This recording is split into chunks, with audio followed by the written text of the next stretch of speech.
আগুৰিত সম্পদ আৰু দৈবিক সম্পদত কৈছে ভাৰতৰ বস্তুত আহাৰ পাপত বন্দী হৈ মানুহে কৰাপশ্যনৰ দ্বাৰা টকা অৰ্জন কৰিব, সঞ্চয় কৰিব, ধন আনিব। কিন্তু ইয়াত কৈছে আপোনাৰ মৃত্যু বুলি মানিবে ধন। কিয়? চাওক, ধন ঘটোতে লোক, যদি আপোনাৰ ধন আহিলে ধন ৰাখিবৰ কাৰণে দুখ। বেংকত থলেও টেক্স দিব লাগে, ঘৰত থাকিলেও চোৰে চুৰ কৰি লৈ যোৱা, ডকাইতে লৈ যোৱাৰ পৰা ভয়। আৰু যদি কেনেবাকে সেই ধন টকা পইচা খৰচ কৰিবলগীয়া হ'ল, কাৰোবাৰ অসুখ হ'ল, কাৰোবাৰ কিবা হ'ল, বেংকৰ পৰা টকা এটিএমৰ পৰা উলিয়াই যদি দিবলগীয়া হ'ল, তেতিয়াও দুখ। আৰু ধন যদি কোনোবাই লৈ গুচি গ'ল, তেতিয়াও দুখ। মানে ধনৰ পৰা আমাৰ কোনো ফালৰ পৰা সুখ নাই। আকৌ আপোনালোকে কেতিয়াবা শুনে মানুহে ধন ঘটিবৰ কাৰণে আমাৰ ইয়াৰ পৰা গৈ বাহিৰত কোনোবাই চাকৰি কৰিছে। কেতিয়াবা আপোনালোকে শুনা পায় যে তেওঁলোকে চাকৰি কৰি টকাখিনি লৈ যেতিয়া আহি আছিল, ট্ৰেইনত হয়তো কোনোবাই ধৰি মাৰি পেলালে। কিয়? ধনৰ কাৰণে। ল'ৰাটোক মাৰি পেলাই ধনখিনি লৈ গ'ল। এজন বা মানুহৰ দুটা সন্তান আছিল। মৃত্যুৰ প্ৰাক মুহূৰ্তত সন্তান দুটাক মাতি গ'লে বগায়ক, মোৰ জীৱনৰ যিমানবিলাক অৰ্থ মই উপাৰ্জন কৰিলোঁ, মোৰ এক পেৰাটোত আছে। মূৰৰ ঠিকানত এটা পেৰা আছিল। পেৰা মানে এটা কাঠৰ বাকচ। মোৰ জীৱনৰ যিমানবিলাক মই ঘটিলোঁ, ধন সোণ, চব মই এই পেৰাটোৰ ভিতৰত থৈছোঁ। এটা কাম কৰিবি, মোৰ মৃত্যুৰ পাছত তহঁত দুটাই ইয়াক ভাগ কৰি ল'বি। কিন্তু এটা কথা লক্ষ্য কৰিবি, তহঁতৰ বাটত এটা দৈত্য আহিব পাৰে, ৰাক্ষস। তহঁতৰ বাটত এটা ৰাক্ষস আহিব পাৰে, এইটো কথা মনত ৰাখিবি। আৰু অলপ দিনৰ পিছত বাপেকৰ মৃত্যু হ'ল। ল'ৰা দুটাই গৈ বাপেকৰ কাম কাজ কৰাৰ পাছত চালে, পেৰাটো খুলি চালে তাত ধন সোণেৰে ভৰ্তি হৈ আছে। এতিয়া তাত থকা ধনবিলাক দেখা পায়, দুইটাৰ মনত বেয়া বেয়া ভাৱ অহা হৈ গ'ল। ককায়েকে ভাবিছে, যদি মই ভাইটিটোক মাৰি পেলাব পাৰোঁ, তেতিয়াহ'লে ধনৰ গৰাকী মই হ'ম। আৰু ভায়েকেও একেই ভাবিছে। ভায়েকে ভাবিছে, যদি মই দাদাক মাৰি পেলাব পাৰোঁ, তেতিয়াহ'লে ধনৰ গৰাকী মই হ'ম। নিৰ্দিষ্ট এটা দিনত ককায়েকে ভায়েকক ক'লে যে তই অমুক দিনা আহিবি, আমি দুয়োটাই এইখিনি সমানে ভাগ কৰিম। ককায়েকে প্লান কৰিলে যে ভায়েক যেতিয়াই আহিব ঘৰলৈ, মই দুৱাৰৰ কাষত ৰৈ থাকিম এডাল ৰথ লৈ, আৰু তাৰ মূৰত মাৰ মাৰি তাক মাৰি পেলাম। প্লানিং কৰিলে। ভায়েকে ইফালে ভাবিছে যে মই দাদাৰ ওচৰলৈ যাম, তেতিয়া অকণমান ক্ষীৰ বনাই লৈ যাম, পায়স অকণ, আৰু তাত মই বিষ মিলাই লৈ যাম।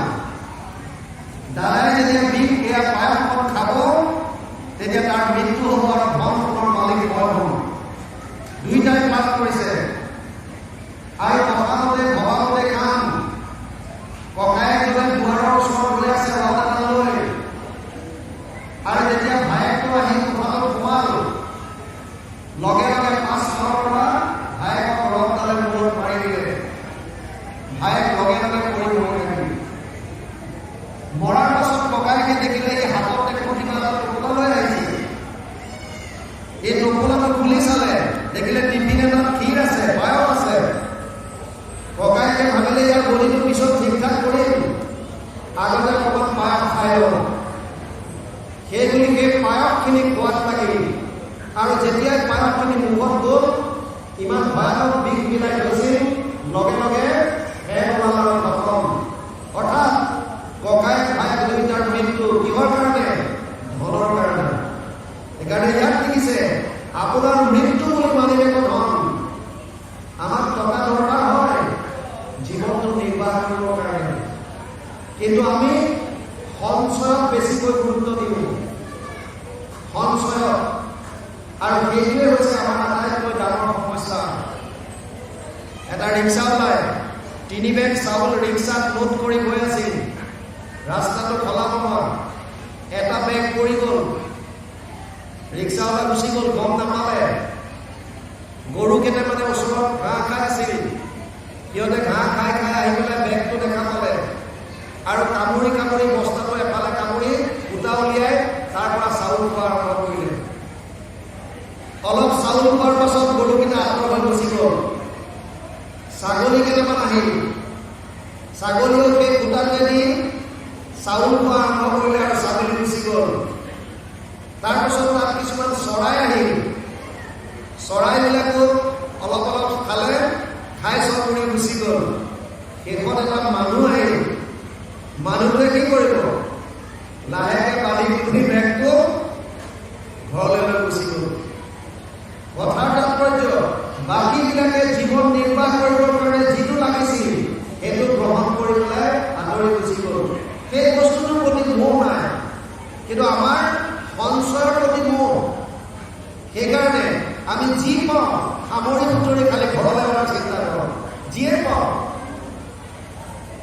আমাক খালি সঞ্চয় কৰিবলৈ লাগে, আমি খালি সঞ্চিত কৰিব বিচাৰোঁ। ইয়াত কৈছে আপোনাৰ মৃত্যু বুলি মানিবে ধন, নানা পীড়া মিলয়াতি ইহাৰ কাৰণ, পুত্ৰ পত্নী পশু গৃহ ক্ষণিক চঞ্চল, মনপ্ৰীতি সাধিবে ইহক নিষ্ফল। যিমানবিলাক আছে পুত্ৰ পত্নী পশু গৃহ চব ক্ষণিক খন্তেকীয়া, একো নাথাকে, এইবিলাক চব নিষ্ফল। আলেকজেণ্ডাৰ ৩২ বছৰ মাত্ৰ জীয়াই আছিল চিকন্দৰ।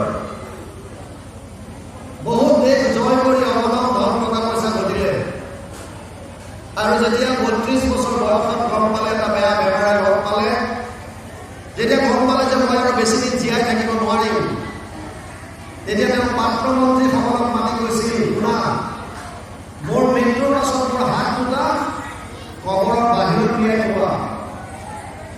আলেকজেণ্ডাৰে শুনিছিল, মন্ত্ৰীবিলাকে শুনিছিল, মহাৰাজ আমাৰ মুছলমান সম্প্ৰদায়ৰ তেনেকুৱা নিয়ম নাই যে এজন মানুহৰ মৃত্যু হ'লে হাত দুটা আমি বাহিৰত উলিয়াই থওঁ। কিন্তু আপুনি কিয় বিচাৰিছে কবৰৰ বাহিৰত হাত দুটা উলিয়াই থ'ব, কিয় বিচাৰিছে? সিকন্দৰে কৈছিল, इकट्ठे कर जहां के वेद सभी मुल्कों के मालिक थे, सिकंदर जब गया दुनिया से तो दो हाथ खाली थे। জীবন্ত অৱস্থাত বিভিন্ন দেশ জয় কৰি অগণন ধন সম্পত্তিৰ মালিক হৈছিল মই, কিন্তু এতিয়া গম পাইছো যেতিয়া মোৰ মৃত্যু হ'ব মই ইয়াৰ এটা ফুটা কৰিও লগত দিব নোৱাৰোঁ। আমি উলংগ হৈ এখন পৃথিৱীলৈ আহিছো আৰু উলংগ কৰি আমাক চিতাত উঠাই দিব।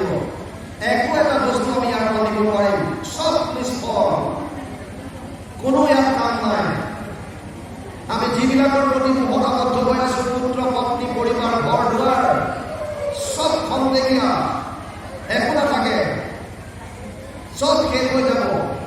সেইকাৰণে ইয়াত কৈছে পুত্ৰ পত্নী পশু গৃহ ক্ষণিক চঞ্চল, মনপ্ৰীতি সাধিবেক ইহক নিষ্ফল। একো প্ৰীতি সাধিব নোৱাৰে, চব নিষ্ফল। কষ্ট সময় আমাক দিছে 9:30। জেনেৰেলি এটা বৈঠকত শুনি পেলাই গ্ৰহণ কৰিব পৰা ক্ষমতা 45 মিনিট সময় দিছে।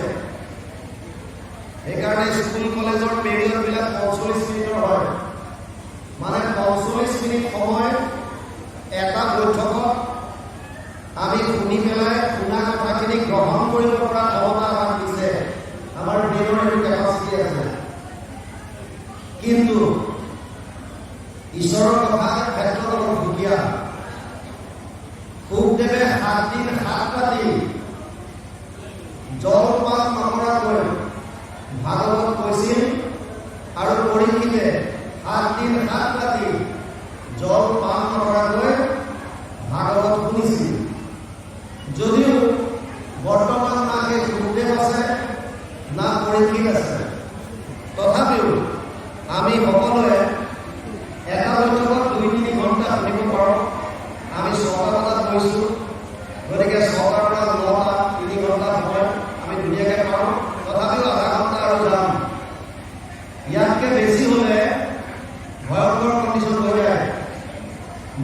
আমাৰ তাত 90 বছৰীয়া বুঢ়ী মানুহ এজনী কোৰ্টত ডিভোৰ্স বিচাৰি গৈছে, ডিভোৰ্স বিচাৰি 90 বছৰীয়া বুঢ়ী মানুহ এজনী কোৰ্টত গৈছে ডিভোৰ্স লাগে। জাজে সুধিছে, আইতা আপোনাৰ বয়স কিমান? বুঢ়ীজনীয়ে কৈছে যে মোৰ বয়স প্ৰায় 90 মান হ'ল। কৈছে 90 বছৰ বয়সত আপোনাক এতিয়া ডিভোৰ্স লাগে, কাৰণটো কি? বোলে মই মানুহটোৰ লগত থাকিব নোৱাৰো, বৰ অশান্তি পাইছো। মানুহটো ক'ত আছে সুধিলে, দেখুৱাই দিছে কোৰ্টৰ বেলেগ এটা চাইডত চকী এখনত লাখুটি এটা লৈ কপি কপি পঢ়ি আছে, নাৰ্ভৰ প্ৰব্লেম। আৰু জাজে বুঢ়াজনক সুধিলে, অ দেউতা আপোনাৰ বয়স কিমান হ'ল? বোলে মোবাইল 95 মান হৈছে। এতিয়া কৈছে 95 বছৰত আপোনাক এতিয়া ডিভোৰ্স কিয় লাগে? বুঢ়াই কৈছে না মোক নালাগে, মৰণি কৰিব কিয় লাগে? জাজে সুধিলে, আইতাও আপোনাৰ মানুহটোক দেখোন ডিভোৰ্স নালাগে। কৈছে কেলে লাগিব? তেওঁতো একো কষ্ট নাই, কষ্টটো মোৰহে। বোলে আপোনাৰ কষ্ট কেনেকুৱা কষ্ট? কি কষ্ট আছে? তেওঁ ক'লে যে মানুহটোৱে মোক যেতিয়াই গালি শপনি পাৰে মই চব শুনো। এইটো কি কষ্ট হ'ল? গিৰিয়েকে কিবা এটা ক'লে ঘৈণীয়েকে শুনিলে, এইটো সাধাৰণ কথা। বুঢ়ীজনীয়ে কৈছে তই একো বুজা নাই বোলে। জাজক কৈছে তই মোৰ কথাটো ভালকে শুন। কৈছে ক। কৈছে মানুহটোৱে কাণেৰে কম শুনে অলপ। জাজে কৈছে এইটো কি ডাঙৰ কথা, সেইটো কাৰণে আপুনি ডিভোৰ্স দিব? কাণেৰে কম শুনে কাৰণে ডিভোৰ্স দিব? কৈছে নহয়। তেতিয়াহ'লে জাজে কৈছে আজিকালি মেচিন পায়, হিয়াৰিং এইড কিছুমান পায়, কাণেৰে শুনা, এই মেচিন লগাই দিলে নুশুনা মানুহটো শুনিব পাৰে। যে আপুনি তেনেকুৱা মেচিন এটা কিয় আনি নিদিয়ে? বুঢ়ীয়ে কৈছে তই বুজাই নাই, মই মেচিনো আনি দিছো। সমস্যা কি আপোনাৰ? ডিভোৰ্স কিয় লাগে? কৈছে যেতিয়াই মই মানুহটোক গালি পাৰো মানুহটোৱে মেচিনটো খুলি থয়। এইটোৱে মোৰ কষ্ট। মই যেতিয়াই গালি শপনি পাৰো এই মানুহটোৱে মেচিনটো খুলি থয়, মানে নুশুনে। এতিয়া যেতিয়া আমাৰ দীঘলীয়া হ'ব, আপোনালোকে যদি চবেই ডাঙৰ মেচিন খুলি খুলি থৈ দিয়ে তেতিয়া আমাৰ ইয়াৰ পৰা কৈ থকা লাভ নাই। সেইকাৰণে সময়ত সামৰণি কৰি দিয়াটো ভাল, দশম সামৰণত বেছি ভাল। আধা ঘণ্টা সময় আপোনালোকৰ লগত আছো, ভাৱ বুজনা বৰ সুন্দৰ কণ্ঠ, মোৰ চকুপানী আহি গৈছে। ইমান সুন্দৰ কণ্ঠত পাঠ কৰি আছে, শুনিয়ে থাকিব মন যায়। গতিকে অলপ সময় পাঠ যাওক, তাৰপিছত আমি অলপমান আলোচনা কৰিম। কৃষ্ণ কৃষ্ণ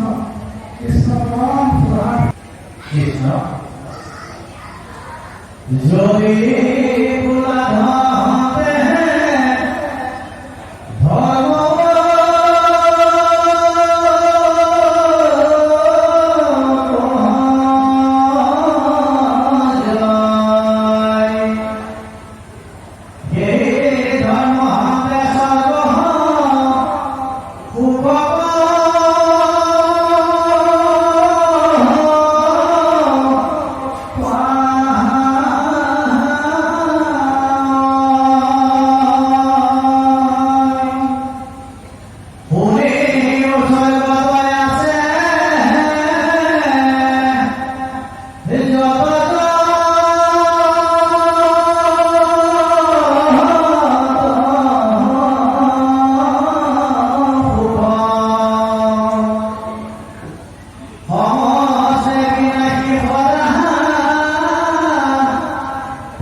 যদিও স্বর্গত আছে যত যত সুখ সমস্তে বিনাশী ঘটা পায় মাত্র দুঃখ। যদি কোনোবাই ভাবে যে ধন সংগ্রহ কৰি আমি ধৰ্ম কৰিম আৰু সেই ধৰ্মৰ দ্বাৰা স্বৰ্গ পাম, এতিয়া কৈছে স্বৰ্গতো একো সুখ নাই। কাৰণ স্বৰ্গত তেতিয়ালৈকে থাকিব পাৰিব যেতিয়ালৈকে জীৱৰ পুণ্য সঞ্চিত হৈ থাকে। তে ত্বং ভূত্বা স্বৰ্গলোক বিশালম ক্ষীণে পুণ্যে মৃত্যুলোকম বিশান্তি। 9 অধ্যায় 21 নম্বৰ শ্লোকত কৈছে তেতিয়ালৈকেহে জীৱ স্বৰ্গত থাকিব পাৰিব যেতিয়ালৈকে পুণ্য থাকে। পুণ্য শেষ হোৱাৰ লগে লগে স্বৰ্গৰ পৰা পেলাই দিয়ে। ঠিক এতিয়া ইয়াত কৈছে সমস্তে বিনাশী সদা পাৱে মাত্ৰ দুঃখ। স্বৰ্গত চব বিনাশী তাতো কেৱল মাত্ৰ দুখেই পায়। তাৰপাছত কৈছে আপোনাৰ সমান পৰৰ দেখি শিক কৰি নিন্দাবাদ কৈতো বিবাদ অধিক। কোনদিনে দেখুৱাই যেন পুণ্য যায় হৃদয় মনৰ নুগুচে সদা সকলৰ ভয়। আপোনাৰ সমান অৰ্থাৎ নিজৰ সমান যদি বেলেগৰ কি দেখা পায়, সৌন্দৰ্য বিভূতি ঐশ্বৰ্য বিভূতি যদি দেখা পায়, তেতিয়াহ'লে নিন্দাবাদ কৰে, মনত বেয়া ভাৱ কৰে আৰু নিন্দা কৰিব লাগে। তেতিয়া কি হয়? বিবাদ বাঢ়ি যায়। কৰি নিন্দাবাদ কৈতো বিবাদ অধিক, তাতো বিবাদ থাকে। তেতিয়া অনুদিনে দেখুৱাই যেন পুণ্য যায় হৃদয়। যিখিনি পুণ্য লৈ স্বৰ্গলৈ গৈছিল, যেতিয়া আকৌ তেনেকৈ নিন্দা আদি কৰা আৰম্ভ কৰিলে পুণ্য লাহে লাহে হৃদয় হৈ গৈ আছে। আৰু তাৰপাছত মনৰ নুগুচে সদা সকলৰ ভয়। সেইকাৰণে নিজৰ মৃত্যুৰ ভয় তেওঁলোকৰো আছে, কেতিয়াও মনৰ ভয়টোৰ পৰা আঁতৰিব নোৱাৰে। অখণ্ড মণ্ডল প্ৰতি যেন ৰাজা গণ পৰস্পৰে দ্বন্দ্ব কৰি তেজৰ জীৱন। অন্তৰ্গত সংকায় ব্ৰহ্মাৰো দুখ নাই, সামান্যৰ গুণ দেখা দেখা নিদিলাই। ব্ৰহ্মায়ো মৃত্যুৰ পৰা হাত সাৰিব নোৱাৰে, বেলেগ বিলাকৰ আৰু কি ক'ব। ইয়াত ভাগৱতত এটা আখ্যান আছে ধৰণী গীতা। বসুমতীয়ে নিজে নিজে উপলব্ধি কৰি কয় যে মোৰ বুকুলৈ বিভিন্ন ধৰণৰ শক্তিশালী ৰজা মহাৰজাবিলাক আহিল আৰু মোৰ কাৰণে ইটোৱে সিটোৰ লগত যুদ্ধ কৰিলে। আমাৰ কি হয়? এখন দেশে এখন দেশক আক্ৰমণ কৰে কিহৰ কাৰণে? কেৱল মাত্ৰ বৃদ্ধি কৰিবৰ কাৰণে, ৰাজ্যৰ